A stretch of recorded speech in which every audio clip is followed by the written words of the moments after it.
Bom dia, mais uma manhã com Deus, priorizando a palavra de Deus. E nesta manhã do dia 20 de dezembro, nós vamos meditar de Tiago, do capítulo 1 ao capítulo 2. E que a paz do Senhor encha o teu coração nesta manhã. Epístola de Tiago foi escrita pelo próprio Tiago. E aí talvez você esteja se perguntando, e quem é este Tiago? Tiago, ele era um pastor da igreja primitiva. Ele foi um líder muito respeitado, né? Um líder que fazia parte, né? Tinha o seu papel de importância ali no concílio de Jerusalém. E esse Tiago aqui era o meio-irmão de Jesus. Sim, filho de Maria e de José.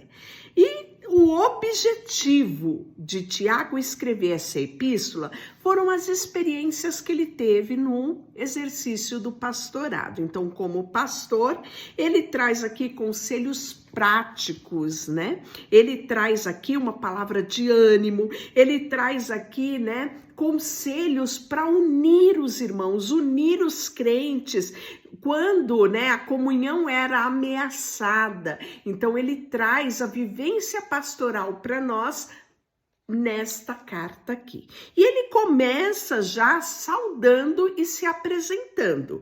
Tiago, servo de Deus e do Senhor Jesus Cristo, as 12 tribos que se encontram na dispersão, saudações. E aí, os primeiros versículos, ele vai trazer o benefício das provações.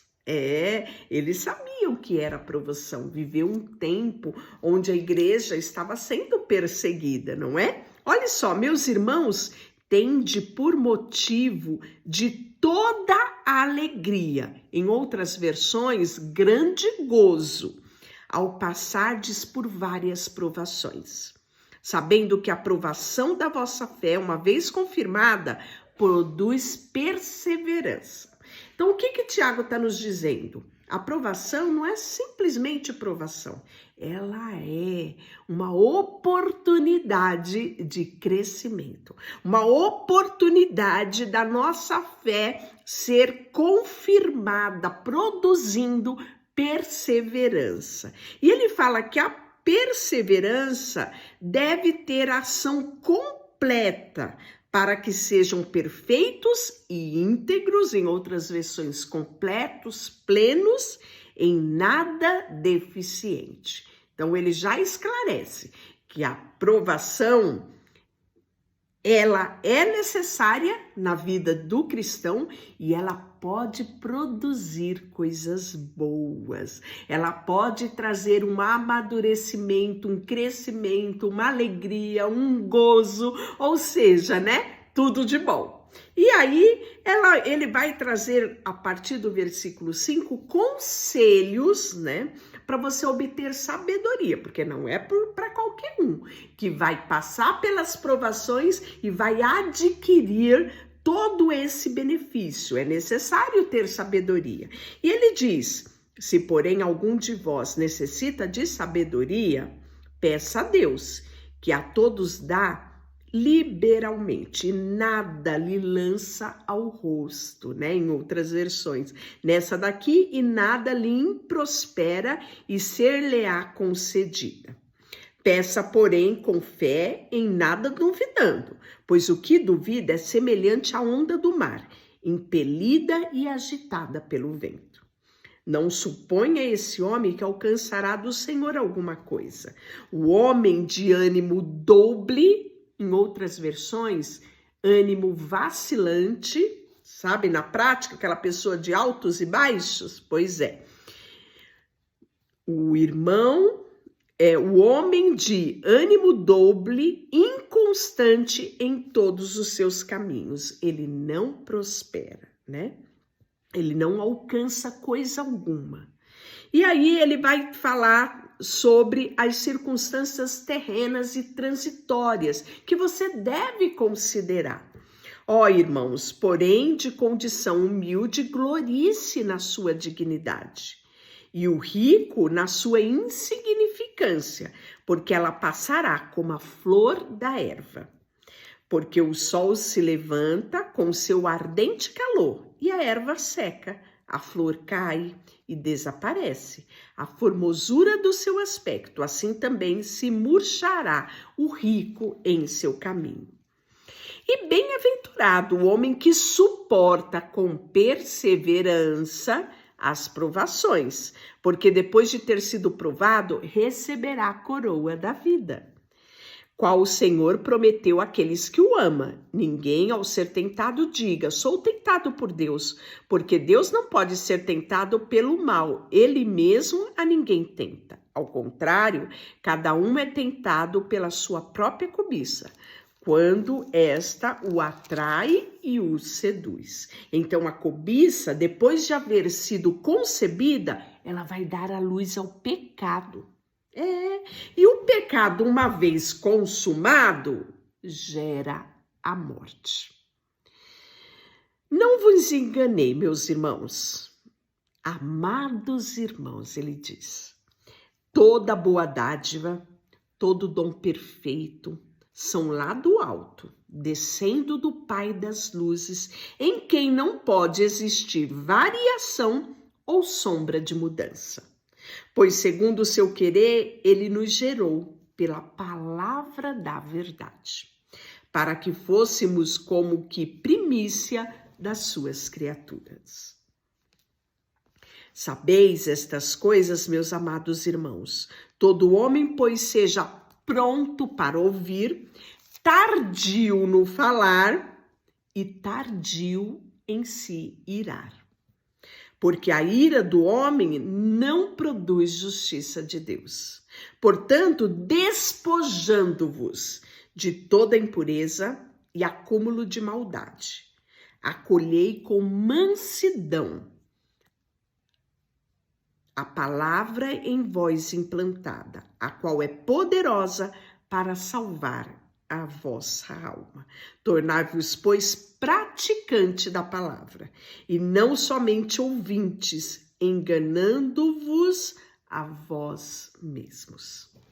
Porque se alguém é ouvinte da palavra e não a pratica, assemelha-se ao homem que contemplar no espelho o seu rosto natural, pois a si mesmo contempla e se retira para logo esquecer de como era a sua aparência.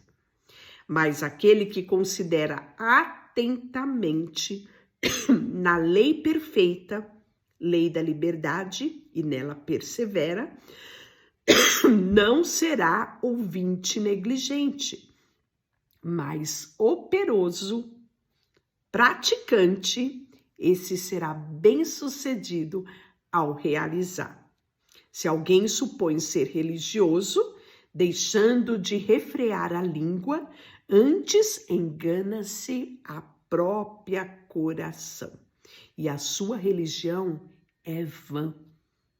A religião pura e sem mácula para com o nosso Deus e Pai é esta: visitar o órfão, as viúvas nas suas tribulações, e a si mesmo guardar-se do incontaminado do mundo.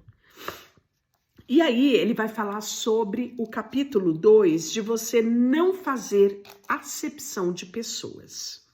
Meu irmão, não tenhais a fé em nosso Senhor Jesus Cristo, Senhor da glória, em acepção de pessoas.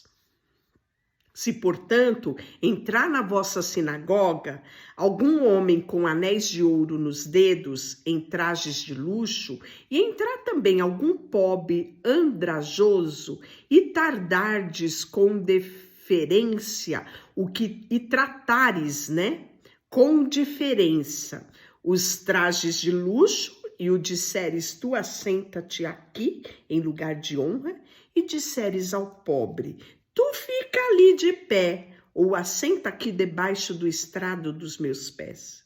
Não fizeste distinção entre vós mesmo e não vos tornaste juízes, tornando de perversos vossos pensamentos? Ouvi, meu amado irmão, não escolheu Deus os que para o mundo são pobres, para serem ricos em fé e herdeiros do reino que ele prometeu para aqueles que o amam? Entretanto, vós outros menosprezastes o pobre. Não são os ricos que vos oprimem, e não são eles que vos arrastam para os tribunais?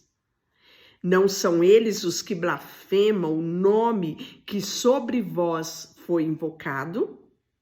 Se vós, contudo, observai a lei régia, segundo a Escritura, amarás o teu próximo como a ti mesmo, e fazei o bem.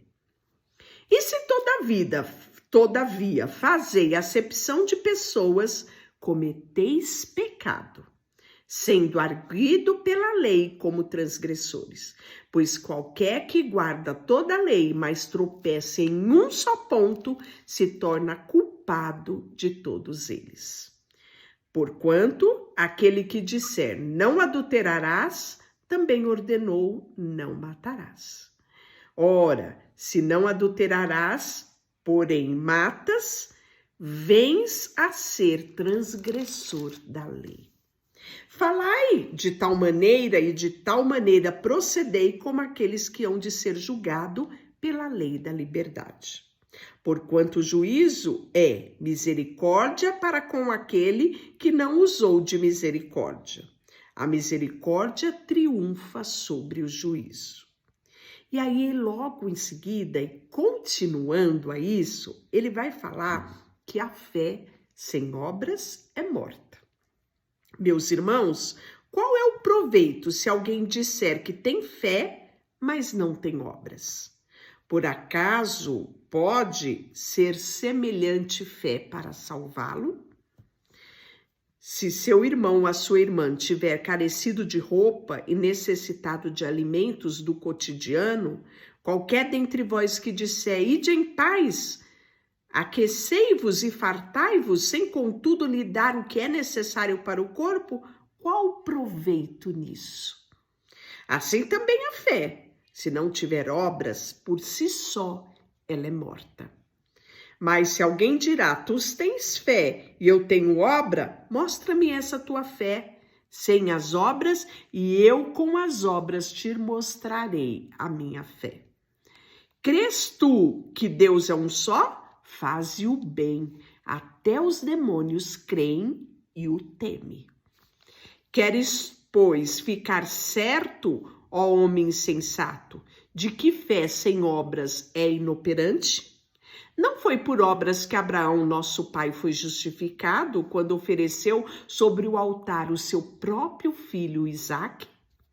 Vês como a fé operava juntamente com as obras, com efeito. Foi pelas obras que a fé se consumou. Então ele está nos dando o exemplo do nosso patriarca, do nosso pai Abraão, não é? Vimos isso na Galeria da Fé, que está lá registrado, né? Os feitos do nosso pai Abraão, todo o sacrifício, toda a espera, toda a fé, não é? Toda a ação, todo o relacionamento, está registrado lá em Gênesis, né? E você pode verificar lá em Gênesis 22. Ora, se cumpriu a escritura, o qual diz, ora, Abraão creu em Deus e isso lhe foi imputado para a justiça. Foi chamado amigo de Deus. Que privilégio, não é? Verifica qual foi a trajetória dele. Verificais que uma pessoa é justificada por obras e não por fé somente. De igual modo, não foi também justificada por obra meretriz Raabe? Olha só, nós vimos a menção de Raabe lá na Galeria da Fé, Hebreus 11. E agora, novamente, Tiago faz menção a Raabe, que era uma prostituta, mas alcançou graça, misericórdia. E não só salvou a sua vida, mas de toda a sua família. Raabe nos mostra que melhor que começar é terminar bem. Talvez a vida de Raabe não era muito boa, mas as escolhas dela favoreceu a ela e a família dela. Olha só, de igual modo, eu vou ler novamente o 25. Não foi também justificada por obras a meretriz Raabe, quando escolheu acolher os emissários e fez partir por outro caminho, porque assim como o corpo sem espírito é morto, assim também a fé sem obras é morta. Deixa eu orar por você. Senhor, nesta manhã colocamos diante de Ti o nosso coração, a nossa vida e queremos, como disse a palavra hoje, ouvir a Tua palavra, crer nela e praticar ela todos os dias na nossa vida. Colocamos diante de Ti tudo o que temos e tudo o que somos. Em nome de Jesus, amém. Deus te abençoe.